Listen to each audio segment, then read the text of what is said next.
Welcome to Synchronize Swatches, your twice-monthly dose of coolness. I'm your host, Chip Johnson. And I'm the other guy, Chris Gregory. Every other week, we watch an episode of...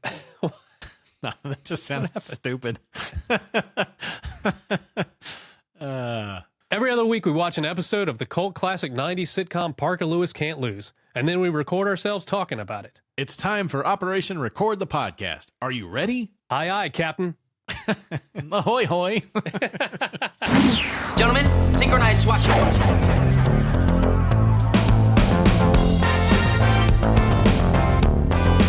Not a problem.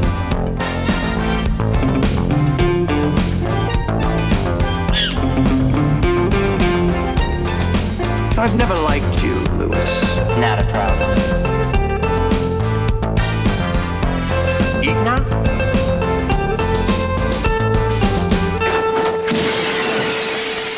Clean out your locker, you're finished. That's what I remember from Disney. And when I first got it, was Flight of the Navigator. Yep. And then they had like the Disney aerobics or whatever in Yes. the morning or something. Yes, I do remember that. Yeah. I think my sister used to watch that or some shit. That's funny. And she had a record. She actually had a record. Yeah. A Disney aerobics. aerobics record, and it had the characters on the front, and it was it was kind of that Trapper Keeper artwork, Yeah. and then it had the all the Disney characters like Minnie Mouse and fucking Yeah. leg warmers and shit.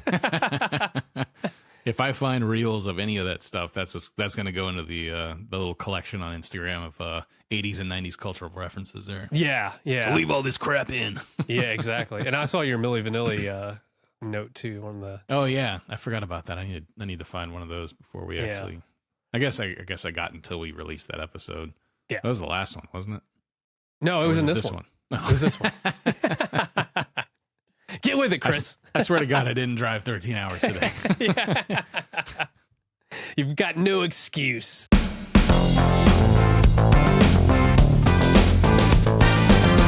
Who are we to play God with the kid's life?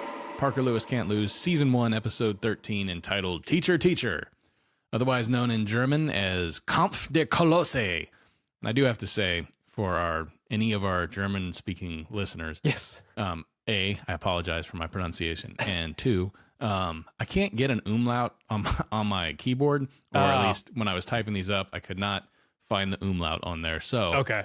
these don't have some of the vowels. There may be umlauts over the O's or Yeah. U's or any of them on here. I don't know if it's Kampf die Kolosse or anything like that, but whatever. Okay. So I apologize ahead of time for all that. Hopefully Anyway. they'll forgive you. Yeah, hopefully. The German, they're very forgiving people. So, Our massive German audience that we have. Actually, they do probably make up the majority. yeah, for sure. I'm not complaining. If somebody's listening. So the translation of that would be Fight of the Colossuses or Fight of the Colossi. This original air date was December 2nd, 1990. And I found in my research that this aired opposite All-Star TV bloopers on NBC. I miss shows like that, All-Star TV bloopers. Yes. Probably hosted by Dick Clark or something. Most likely. Yeah. He That's the hosted kind all of that thing shit. Yeah, that's the kind of thing they would recycle during rain delays of baseball games or whatever.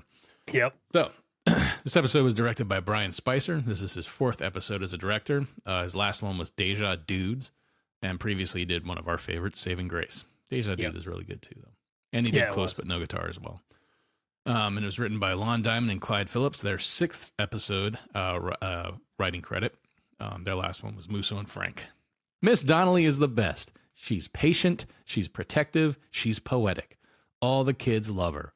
So when Parker plays one too many pranks on her and she decides to quit the profession, he's got a real dilemma Fuck. Leave all this in, please. Yeah. He's got a real dilemma on his hands, not to mention a new wardrobe. Will he be able to convince Miss Donnelly to come back to teaching and to use her powers of poetic persuasion to prevent two primal powerhouses from a post-school punch-out? Dude, that's probably the best synopsis we've written so far. That's a great use of alliteration, dude. Yeah, Good I was job. gonna say, it's just Good job. because alliteration is just, it's just one of those things. Well done, sir. Well done. Thank you. So our opening credits gag, it's yearbook photo time at Santo Domingo. So up first is Jerry, And as he's posing, he sneezes. He projects that he's going to sneeze, and then he sneezes right as the photo is taken. And he's followed by Mikey, who is unable to contain his laughter after someone off camera throws a chicken at him. And I'll say, this ain't no rubber chicken. I know. This is a live fucking chicken they throw at him. It nearly hits him in the face. Yeah. I mean, it looked like a genuine reaction. Like, I wonder if he wasn't posing, and then they were like, we're gonna do something, and then they threw a fucking chicken at him. Yes. So then next we see 80% of Kubiak because his head is cropped out of the scene because he's so big. The photographer tells him to smile, and he insists that he is. And then lastly, we see Parker, who is looking very well put together. He's smiling very handsomely, but the cameraman announces that there's a problem with the camera. So Parker stands up, and I don't know if he was sitting on the floor or something, but he stands up and reveals that he's wearing only boxer shorts below the waist. And then the photo's taken. So, are they boxers or are they jams? I don't know. You'll have to tell me what jams are because I don't recognize that one. Jams are, well, you don't remember? I guess, yeah, you were. I don't think I remember jams. So jams were like the shorts, like they were the cool shorts when we were like in middle school and high school, early high school, I guess. They were just all colorful and like, Trapper Keeper shorts, really. Okay. But they were called jams. I think it was like JAM. Maybe it was Z. I imagine they probably put a Z on it. Okay. Maybe it was S. I don't know. Yeah. But I think they were actually jams. So they're just goofy fucking shorts. Yeah. I remember having a few pair as a kid. Totally cool, man. So our episode opens in the classroom, and there's a sliver of light casting across the screen, and we realize that it's a projector projecting an image of the poet Andrew Marvell. The image is projected behind Miss Donnelly, who here is played by Penny Johnson-Gerald, who is I knew her from Deep Space Nine. She was in multiple episodes of Star Trek Deep Space Nine, but and I guess she was in the show The Orville. Did you ever watch that? I never did. No, that was the it's a Seth MacFarlane show. Seth MacFarlane, Seth MacFarlane thing, right? Never saw it. It's kind of like his ode to 90s Star Trek. Kind of had the similar kind of vibe to it, but yeah. And you have it on here, Larry Sanders too. She was 82 episodes of Larry Sanders, so that's probably where I remember, because I was like, she looks familiar, but I probably remember from Larry Sanders. And she's been in a ton of stuff. Like I only put a couple of her credits up here, but I mean, she was in 24. She was in Castle. I mean, just lots of stuff for lots of episodes, not just like one-offs. So I was just about to say she's not like a day player, man, because 9 episodes of ER, 45 eposodes of 24, 93 episodes of Castle, 36 episodes. She's not just a day player, Yeah. So here she is playing our poetry teacher, Miss Donnelly, and she's explaining the motivation for this poem and for some of this poet's work is what she calls scamming on babes, which causes the entire class to laugh out loud at the joke. And Parker explains in voiceover that he never really thought he'd be into poetry or poetry classes, but that he would probably enjoy quantum physics if Miss Donnelly was the teacher. She's the coolest, which presents him with a dilemma because he can never decide whether to pull pranks on her. Miss Donnelly then turns her attention to the projection behind her, and while her back is turned, Parker leads his classmates out of the classroom. And when she turns the lights on and turns back around, she's asking for a definition of carpe diem. But when she does turn around, there's nobody in there except Kubiak. He's the only one who stayed in class, sitting in his chair. And his response was, "Fish of the day?" Which, he's half right. Yeah, right. Yeah, exactly. And carp is a fish, so, That was a good effort by Larry. Yeah, he was on the right track. He's paying attention. He likes Miss Donnelly, as we'll come to find. Yes. So then we cut to the quad. One of these classic Parker Lewis scenes is just all the students from his class are dancing this highly choreographed routine to the tune of like an instrumental version of La Bamba. Yeah. But they're all lined up doing a conga or whatever. I don't remember what Miss Musso calls it, but she calls it a conga line, but it's not a conga line. And actually, so one of the times I was watching this episode, Dawn was walking through and she's like, "Is that the electric slide?" I was like, "Yeah, I think that's it what might I be." thought. Yeah, I think it might is. be the electric slide. When she said conga, I was like, that looks like the electric slide to me. So just picture a bunch of 90s teens or 20-year-olds playing teens dancing the electric slide to La Bamba. La Bamba. You get the idea. Yeah. Parker says, mission accomplished, and that he hasn't felt this good since he blew the whistle on Milli Vanilli. So that was his fault. I know. Couldn't just let him have it, huh? So then Miss Musso and Frank break up this conga line, and it's funny the way Miss Musso is like, she's sarcastically performing the dance herself while, asking why there's a class of 30 students outside during class time dancing a conga. And Frank says he has two ideas as they approach Parker and Mikey. And then we hear like this gun cocking sound, and Miss Musso extends the thumb. Yeah. And her arm creaks as she slowly raises it to complete this devastating maneuver. And suddenly, just before she reaches her apex, this other hand reaches out and blocks it, and it's Miss Donnelly. I want to thank you, Parker. I beg your pardon? Fire drill. I asked Parker to be my special safety monitor and escort the children to the quad. Excellent work, Parker. Not a problem. Miss Donnelly is not of this earth. The safety of the children is paramount. Wouldn't you agree, Grace? Always, Miriam.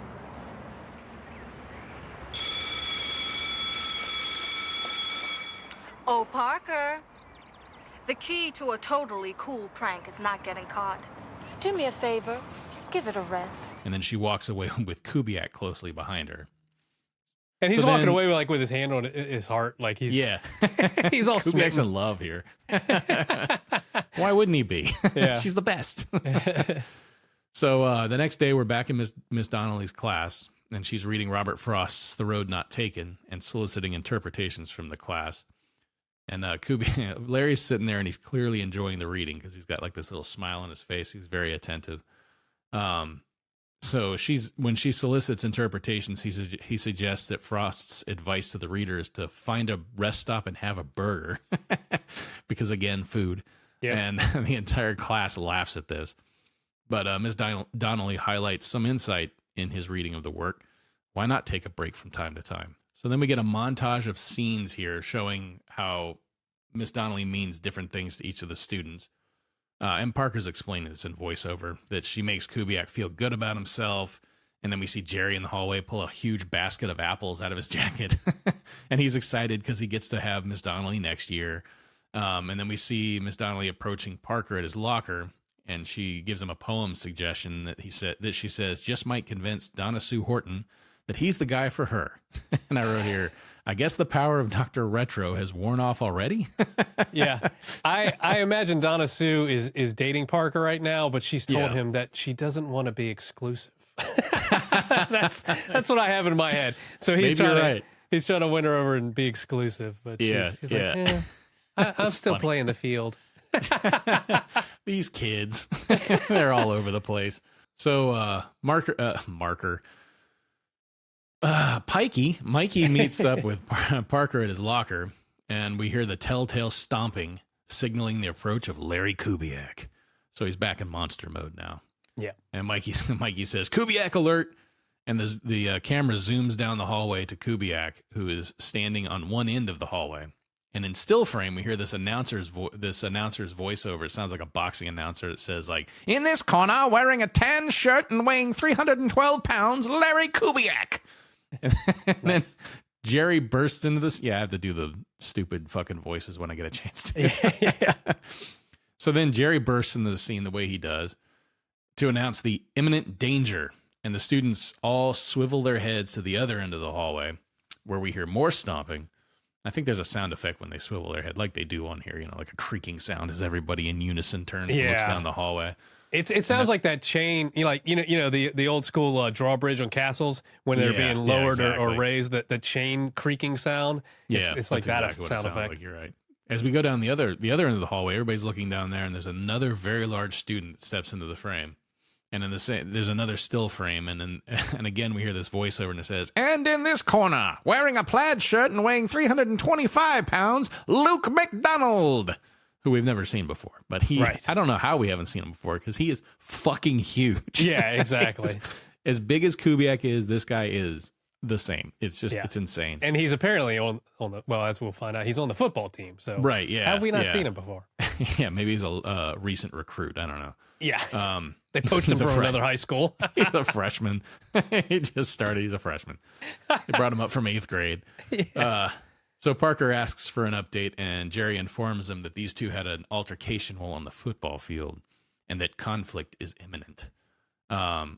So then Kubiak just begins to roar, and his breath, which you can see like fucking fire. It's not fire, but like this, it's visible coming out of his mouth. Yeah. Starts blowing trash and papers and all this other stuff down the hallway, and everybody's hair is flopping around all over the place. So then Luke McDonald responds in kind with equally visible roar breath, only this time he's actually blowing the students down the hallway, like not just their hair, but their entire bodies are flying down the hallway. And we see Jerry is holding onto the door frame, and he's like parallel to the floor, like he's in the middle of a fucking tornado or something, just floating through the air, hanging on for dear life. So after this exchange, we're back in Miss Donnelly's class. Nor the gilded monuments of princes shall outlive this powerful rhyme, but you shall shine more bright in these contents than unswept stone, besmeared with sluttish time. Anybody? Mikey. Who is William Shakespeare? That's right. Dead Poets for 80. I think you've been watching too much Jeopardy. Everybody laughs. Yeah. And Kubiak laughs very loudly. Yes. His laugh is great. It's so forced. Yeah, he's like, wah, wah, wah, wah.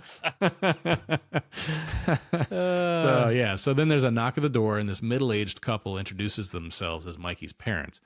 They've come to take him out of class, but this is revealed to be a scam via flashback, where the previous day Mikey had asked Parker to help him get out of class so he could spend time with Mary Lou, who was preparing to leave for her study abroad. Yeah, and this is a nice little gag here because we're tight on Park, and we pan over to the left, and we find Mikey in a leather jacket and hat explaining his situation of Mary Lou, about to leave, and he wants to spend time with her. And that's the flashback. And then we pan right back to Park and hold on for a second. Then we pan to the right and we find present day Mikey, sans jacket and hat.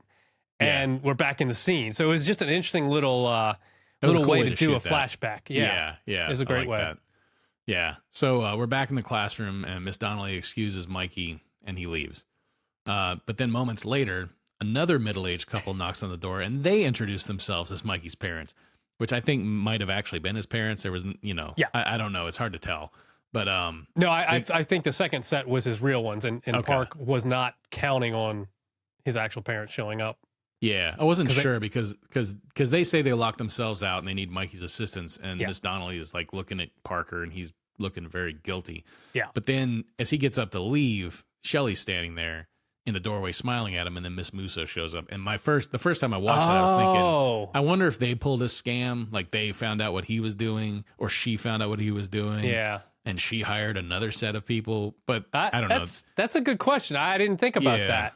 I guess that's possible. Yeah. Yeah. The second watch through, or the other watch through, I watched it from that vantage point or whatever, that perspective, and it makes sense that way too. So I'm not sure exactly what they were going for there, but yeah. So guess we'll never know. I guess we'll never know. So Musso steps out there and gives Parker the thumb, and there's like a little bit of smoke actually rising from the tip. Like I think that it must have just been like leftover from earlier, like it didn't get to blast or whatever. Yeah, it's just been building ire the whole time. Her hand had blue balls or something. Yes. And had thumb blue balls. Oh, God. That is exactly what it was. Okay, so we're in Miss Musso's office now, and Frank, Shelley, and Miss Musso are standing over Parker, who's seated, trying to decide what to do with him. Shelley suggests that they reenact the scene from RoboCop where the guy falls into the radioactive stuff. And I put a note here because, like, literally the day after I watched this episode, I saw an Instagram reel that was that fucking scene. I don't know that I've ever seen RoboCop all the way through. That's just one of those ones I didn't watch when I was a kid because I wasn't allowed to, and I just never went back to. But damn, if the next fucking day I didn't see that exact scene, because Ray Wise is at the end of it. It's like, well, look, it's Ray Wise. Anyway, it's fucking crazy. But so anyway, so Frank suggests they don't need to do anything of that sort. So Frank, for once, is actually showing a little mercy and not getting on board with throwing him in radioactive material. It seems like Frank's bag, so I don't know. He's having an off day. So he pulls this slide out from his own little semi Rolodex thing that he's carrying around. Yeah, which is all black, which is very fitting. Like even the card he pulls from the Rolodex, it's not a white card; it's a black card. Yeah. Retroactive summer school. All right. Retroactive summer school. Correct. Summer school for courses you've already taken and passed. But Miss Musso, you can't do that. I can do anything I want. I'm principal. But Miss Musso, that's illegal. It's immoral. And what's more, it's unprecedented. I know. It's got everything. Go away. Go away. I love her delivery on that. I love the way she said that. That was so funny. But ignoring that, Miss Donnelly enters the room, and she explains that the first set of parents that came to the door were actually Mary Lou's. She was so upset about leaving for her study abroad that she wouldn't get out of the car, and they needed Mikey's help. So Frank slithers into the shot here, asking her not to ruin their fun, but Miss Musso tells him to cease and desist, and Parker stands with this triumphant grin as he's wont to do, and leaves the office, asking if he should close the door on his way out. And when Miss Musso says please, he closes the door mostly, but not all the way. He leaves it cracked, basically. Yeah. So when she reaches over to shut it, she slams it, and we get our glass-shattering event for the episode, because and Miss Donnelly looks genuinely surprised. Yeah, I don't notice her. She's just like, oh my God. Yeah. It's like, I wonder if they didn't tell her. I wonder that, or if, because this one is not your normal, just by the sheer force of the door closing, shattering the sugar glass. It's like an explosion. It's like, because it's like, poof, like, and I don't know how they rigged that, except with minor explosives. So maybe she's just that's why so shook by the fucking explosion, because it's just impressive, man. Yeah, there's like dust and smoke afterwards. That's what I mean. Like I think they had some kind of minor explosive on it to like explode it. Yeah, like it was Miss Musso, because she still didn't get to do anything. Exactly. Anyway, still got pent up administrative forces. Yeah. So in voiceover, Parker points out that is twice in 2 days that Miss Donnelly has saved him. So then we cut to the cafeteria where Kubiak is at the table biting into this absolutely epic burrito, another massive burrito. And he's eating it from the side. Like the note I put in here is like a lion consuming a wildebeest, because he's just like, just burying his face in the side of this thing. And so he reaches over and pulls a fucking gallon container of what I think is salsa from his lunch bag. Yes. Which is on the chair beside him. And then McDonald enters the scene and smashes the lunch bag, which we all know is not a good idea. Jerry witnesses this in the room, and he eeks, and then he hits the floor and starts to low crawl out of the room. So McDonald apologizes, and Coob slams his fist on the table before he slowly rises to his feet. And Jerry chooses this exact moment to stand up, and he finds himself stuck between the two of them. And he's literally pulled off the floor by Kubiak's rising girth. I mean, just as he stands up, he's like caught in the wake, and it just lifts him off the ground. You see his feet dangling. So Kubiak growls, "Kubiak peeved." And McDonald responds, I love his response. He's like, "Not enough room in this school for the two of us." And he holds up 3 fingers. He holds up 3 fingers. And he proposes a fight between the two on Friday at lunch. And Kubiak hesitates and says, "What about after lunch?" To which McDonald says, oh yeah, of course. And they separate. And then Jerry is free to rocket out of the scene at this point. So we get the classic sitcom spinning newspaper gag with a headline announcing King Kong versus Godzilla. And it's so big it even extends below the fold. Yeah. So we cut to the hallway, and the camera is following a skateboarder in the hallway, because of course there's somebody skateboarding in the fucking hallway. Of course. It's the 90s. Miss Musso does not run a tight ship. No. As much skateboarders, as she thinks bikes. she does. Yeah, right, exactly. Motorcycles. Exactly. Middle-aged men. With beards. With beards.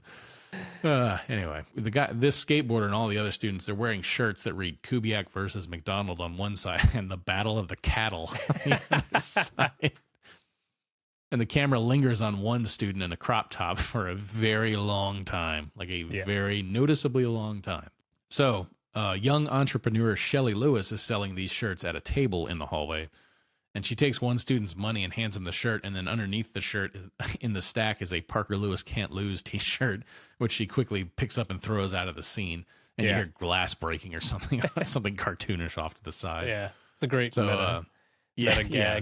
It's a good looking shirt too. It is. I was thinking that too. I was like, I want one of those. Yeah. I'll pay top dollar. So Parker's walking down the empty hallway and suggests in a voiceover that being late isn't quite as big a deal when you have a teacher as cool as Miss Donnelly. He enters his English class, and there's a little slat on the door that says English, and we see that somebody has written Diane in front of it, so it reads Diane English, who is the creator of Murphy Brown. So it's a nice little reference there. Nod. Yeah. Yeah. So he enters the classroom, but this time Miss Donnelly greets him coldly and tells him to take his seat. She tells the class that she wants to talk to them. I want to talk to all of you. I've been teaching here at Santo Domingo for 9.5 years now. Almost A century?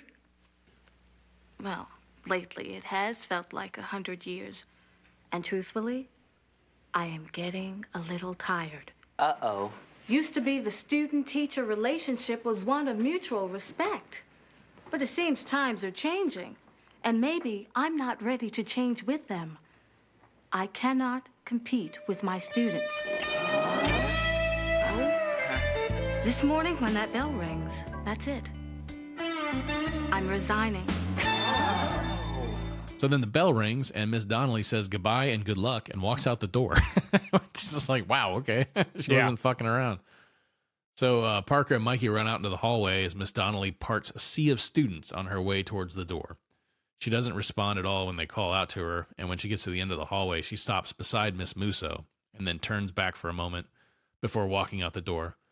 And Miss Musso turns her attention to Parker, and the camera races back down the hallway as Parker in voiceover sums up his day.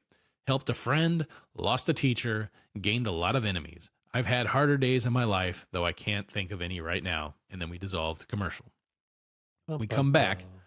We're back in the classroom. And we see the same slice of light casting across this darkened room, projecting a series of rapidly changing images on the board. So fast. Yeah.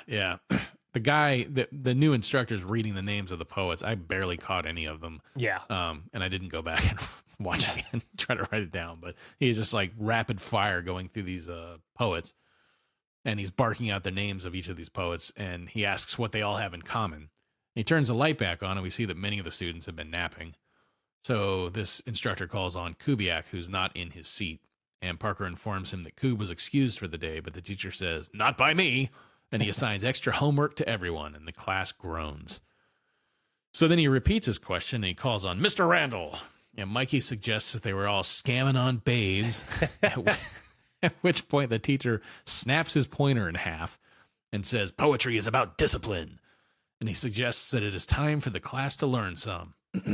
He assigns them page 10 through 110 for homework and tells them to be prepared to be tested on the material the next day. This is like, I remember teachers like this. I don't know that I don't think they still do this quite as much now in school, but yeah, I do remember the teacher would be like, read 50 fucking pages and we're going to take a quiz on it tomorrow. Yeah. I remember that. So then the bell rings and Parker and Mikey rise with the class to leave. However, the class all turn around on them, and they corner them in the back of the classroom. And in the ensuing melee, the class goes full Peanuts Christmas on them with their hands flopping around. You hear like that. And the crowd, and when they disperse, Parker and Mikey are wearing each other's clothes. Yes, this is a great gag. I love this gag. And they keep the changed clothes until the end of the episode too, which is great. I was waiting. Yeah, the next scene, the next cut scene, I was expecting to see Parker like going into the bathroom later wearing his clothes, but he's still wearing the jacket. Yeah, and it's just funny to see Mikey with the Parker shirt the whole time. Yeah, it really is. It's just such a weird. Yeah, it's so weird. It shows you how much the look of the characters really informs them. Yeah. It just feels so off. Yeah, he looks different wearing a leather jacket and jeans. And then obviously, like you said, Mikey Randall and Parker clothes. It's just, whoa, okay. So Jerry rockets into the scene and tells Parker, nice jacket. And then suddenly Frank just appears beside them, literally emerging from empty space like a fucking ghost. Yeah. It's just I know. I probably rockets to the top of the list of my top Frank appearances. I love that. He's just like, and there he is. It just appears. It's so weird. So he's investigating rumors of the impending Battle of the Cattle, and Parker asks him why he doesn't just ask the two alleged participants, but Frank explains that Luke McDonald is incommunicado, while Kubiak cannot be found. And Parker says they can't help him, but he may be interested to know that there are, quote, some liberals handing out free speech pamphlets on the quad. And then Frank rockets out of the scene to investigate that. I will say that anytime I mention rocketing out of the scene, that's because there's a rocket sound effect in the background. I'm not just reusing the same word. Yeah, exactly. No. And I like that too, because I made this note that you can see Troy Slayton laughing a little bit at the end of the exchange when he disappears or whatever. I always like seeing that, right at the end of a cut or whatever. Yeah, somebody giggling off to the side. Yeah. Gary tells him that he's concerned for Kubiak. This is kind of a strange scene because it's like he says he's concerned for Kubiak because he left a plate of ho-hos out by the gym, but that they've remained untouched. But then it's somehow it's revealed that Jerry does know where Koob is. Yeah. Which I don't know how that came about, but it seemed like he didn't know where he was, and then all of a sudden he did. But but he's not going to reveal where this is because he was sworn to secrecy. And Parker and Mikey threaten to tell the world that he sucks his thumb.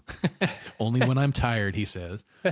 But they end up just loudly insisting that he do so. Yeah. And he acquiesces, and he says Mr. Kubiak is in bathroom 12. And Kubiak just claimed this one for himself. Yeah. He won't take 13 because he's superstitious. So now we're in the hallway. The door for bathroom 12 is steel plated, and someone has spray painted "Beware" on the door. And Parker approaches and informs us he's still, like you said, he's still wearing Mikey's gear. And he informs us that no one has been in there in the 7 years that Kubiak has been a junior. So the 7 years he's been a junior, not just 7 years he's been in school.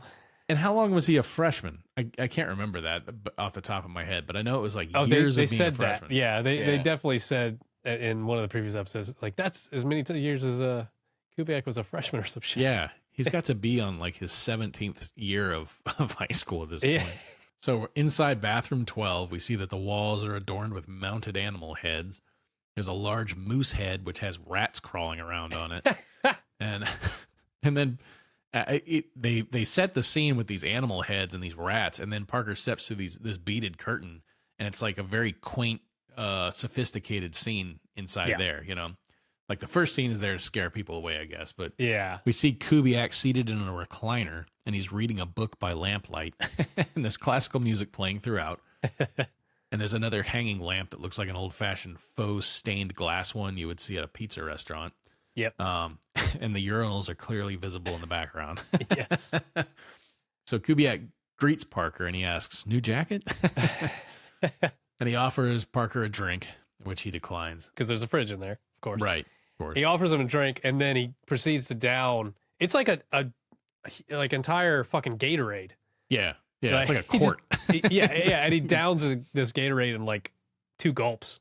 It's crazy. Impressive. Yeah. He offers Parker some pizza because at which point he then pulls a pizza out of a pizza oven that he has installed in the room. Giant ass pizza oven. Giant, exactly. Pizza? Oh, call me fussy, but there's something about eating pizza in a bathroom. Yeah, you said it. So, Kubiak then points out that the fight is in an hour, and Parker asks him if he's still going to do it, and Koob insists that he has to because everybody's expecting him to clobber McDonald. He says he's even gotten a fan letter from a sumo in Japan, but he says this is all Parker's fault because he drove Miss Donnelly away. He explains that she was the only one who could talk to him because he always has to be the tough guy and always has to take a challenge. After burying his face in this bucket of toppings, he tells Parker that now they both must do the things that make them who they are. I have to fight, and you have to get Miriam back. I can't do that. She's gone for good. Then do me a favor, Parker. Try again. Not a problem. As he's leaving, Kubiak stops him and says he cites the fact that he has an image to maintain, and then he goes full Peanuts Christmas on Parker and he subsequently emerges from from bathroom 12 with his clothes askew and his hair a total mess. I think he actually has some of his clothes in his mouth or something. Yeah, he has the sleeve is in his mouth when he walks out, stumbles out. Yeah.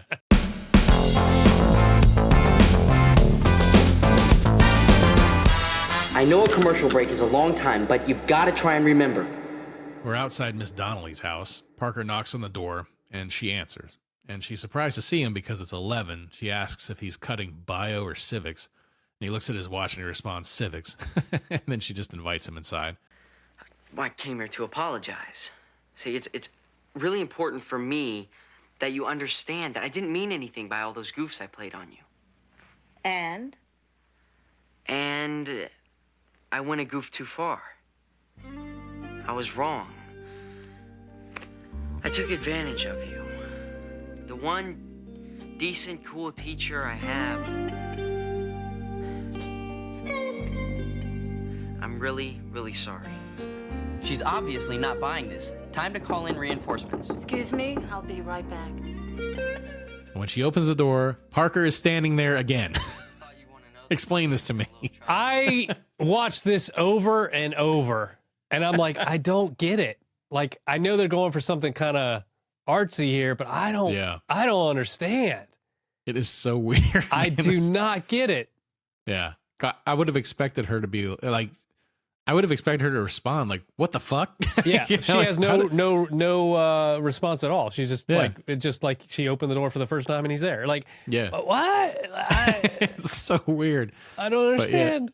Yeah. So she's like, okay, and continues talking to him, but he tells her that Coob is in trouble and then he needs her help. And she says she can't do it. And she says there's always going to be kids who are in trouble, who need help, who are on drugs or pregnant. And she says, did you guys think I was going to be here forever? And he says that they kind of thought she would. She says, it's time for you all to understand that nothing is forever. And then she tells him goodbye in a very dismissive way. But before closing the door, she does compliment his jacket. It is a nice jacket. It is a nice jacket. So Mikey's got good fashion sense. Yeah.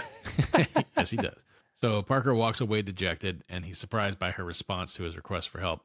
And I got to say, I was too. I was like, man, Miss Donnelly went from like the nice, cool teacher to fucking cold-blooded, you know? Yep. He's like, there's always going to be kids with drugs and pregnant and needing help, and they can all go fuck themselves. I was like, God damn. Anyway, so I just was struck by, I get it like later, I mean, it makes sense, I guess, later, but at the time, it's just like, wow. In retrospect, it makes sense. Yeah. So we're back on the quad. Jerry and Parker are standing outside, and Parker approaches them. He arrives back at the campus, and he approaches them, and Jerry reports, good news, sir, as Mikey explains that it's noon, and there's no sign of Big Mac. But just as the tension starts to ease, we hear the sound of stomping feet, and Luke McDonald comes round the corner at one end of the quad, and he sniffs the air, and then we hear another set of stomping footfalls, and we see Kubiak appear at the other end of the quad. And the music shifts to the spaghetti western style, and these two monsters square off, and each of them are growling and rubbing their fingers together and cracking knuckles. And in an instant, they begin to charge towards each other. And then, like, as Kubiak runs out of the frame towards McDonald, behind him, we actually see an Old West style building in a scene. Yes. With cowboys and kinfolk scattering. It's so great. It's so silly. There's a little kid standing there in a cowboy hat screaming, and this other cowboy runs over and whisks him up like gunfighters are about to square off. It's a great gag because it's kind of taking it to the next level because we've had a lot of stupid visual gags where like tumbleweeds blowing through or whatever, that are a little more abstract. This one's like probably the most literal little gag they've had where, I mean, there's literally, it's just like all of a sudden there's a fucking Old West town there. Yeah. With people dressed up. I mean, it's great. I love it. I love that. But again, it's just like the first time that I think they've taken it to that level of absurdity. Right. Yeah. Which of course they do more as we move forward through the show. But this is kind of them stepping it up to that next notch, which I love. Yeah, there's a scene in the back that clearly wouldn't be there. It's not actually there, but it's like it's almost like a airplane. It's definitely taking it to airplane slapstick level. Yep. Yeah, it's funny. But and then as these two guys are running towards each other, they cut to the Caltech seismographic station, where all All the scientists are like bouncing around in their chairs. Everything's shaking. The readouts on the machines are completely out of control. But so as McDonald charges, he steps onto and through a bench that's in his way, reducing it to splinters. That looked like it could have really hurt. I know. Right? He fucking snapped his knee or some shit, but he fucking destroyed that thing.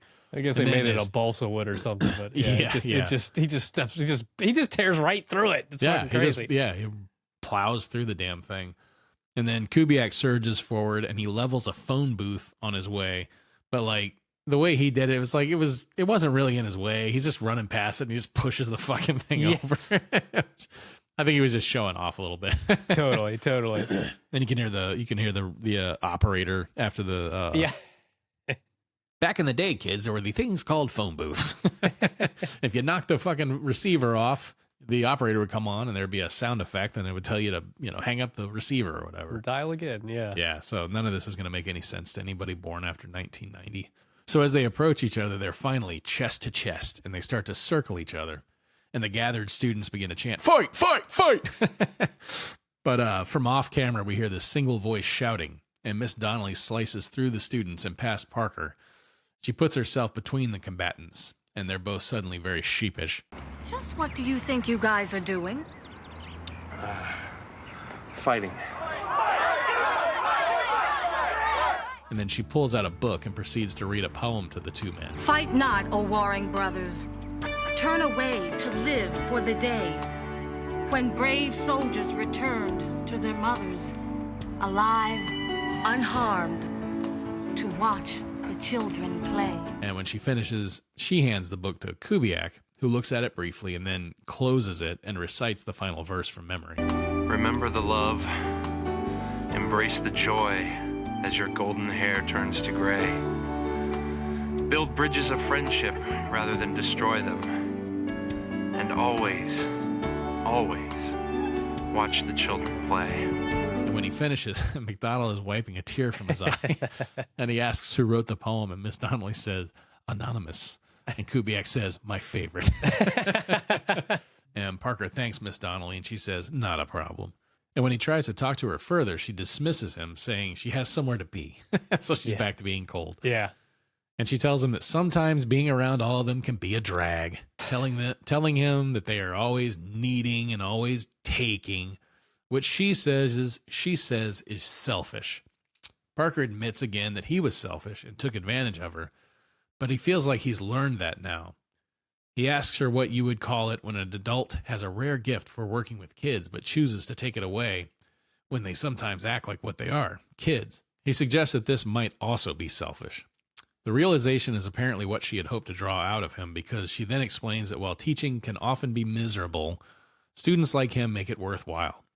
She tells him that teaching is her life and that they are late for class.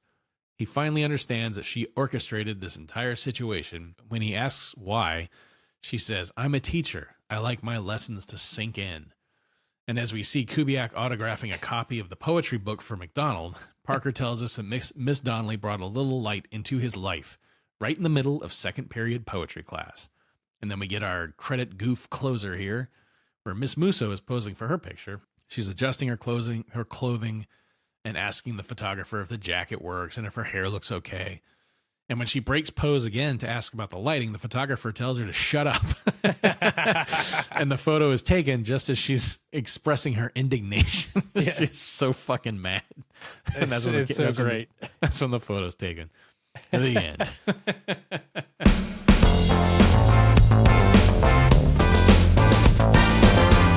What have you got to say for yourselves? I still want to know what happened to her house, though. God, I just don't get it. Yeah. I just don't get it. Yeah. It's probably the same explanation for how Frank was, just beamed into the scene, Yeah. I mean? Well, we've talked about Parker being able to beam in and out of stuff before, so maybe he's like, let me beam out to the front porch again and come back in. Yeah. I'll wow her with my razzle dazzle, and that'll she'll be so taken aback by that. She'll be like, "I better come back before this warlock fucking puts a curse on me or some shit." Some kids have drug problems. Some kids are pregnant. This guy's a fucking devil child. I need to go help him too. Jesus. Yeah, it was a good one. It probably not at the top of my list of my favorites, but it was definitely enjoyable.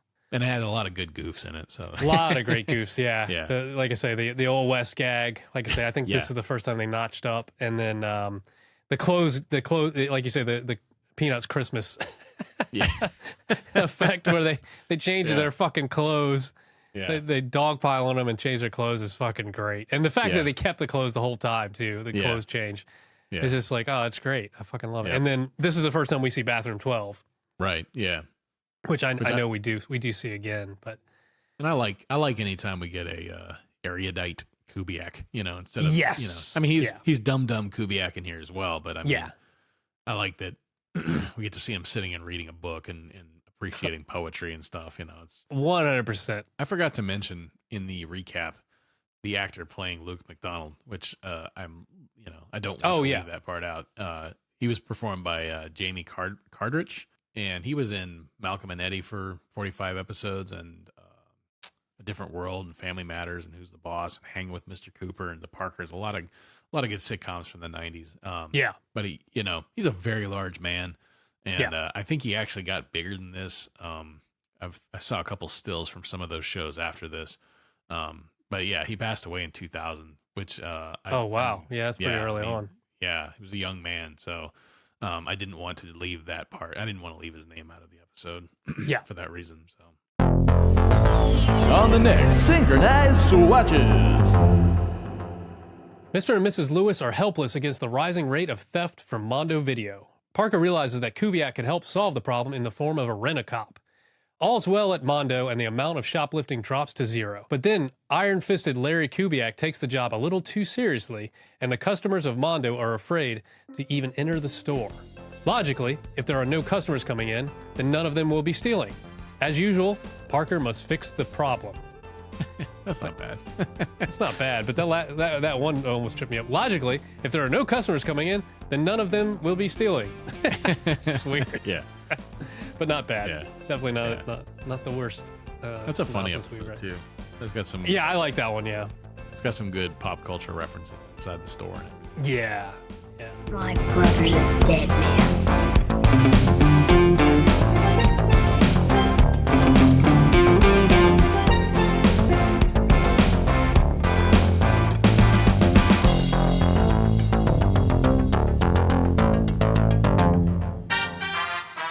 My friend Jerry said you guys were going to do something really neat today.